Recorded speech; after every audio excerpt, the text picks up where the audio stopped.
Election આવ્યું form ભરી દઈએ. જો સરપંચ બની ગયું તો જલસા. આ ઘરનો નળિયો ધાબુ ભરી જશે, ઘેર ગાડી આવી જશે, નકરા રૂપિયા થઈ જશે. સરપંચ તો હું બનવાનો જ છું, કોઈ આપણે હું ભરે એવું લાગતું નહીં. ભૂદર કાકા હું વિચારો છો તમે? આ અંદર મલકો છો તે હા સરપંચની ચૂંટણી આવી હોય તો હું એ વિચારું કે આપણે ફોર્મ ભરી દઈએ. જો તારો બાપુ સરપંચ બની ગયો તો આ નરિયો છે જગ્યાએ ધાબુ ભરી જશે, ઘર આગળ ગાડી આવી જશે.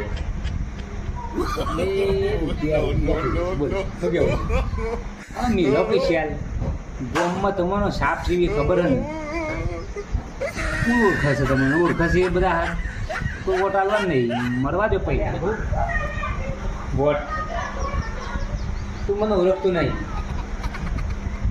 હું ફોર્મ ભરાવું ને એકવાર હું ભરાવું ચૂંટણીનું તો મારા હું કોઈ ફોર્મે ના કરે.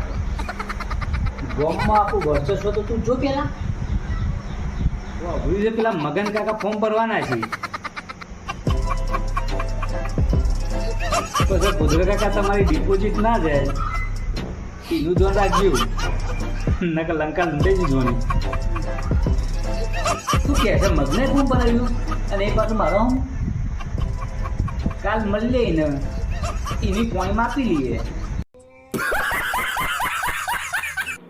સારું, મગનાની શાખા તો ગામમાં જોરદાર હ. આપણને તો કોઈ ચણે ચખાડતું નહીં. ડિપોઝિટ જાય, રૂપિયા જાય, વેરાના પૈસા પડી જશે, આબરૂ જશે. ના ભરાય પણ ના ચાલ.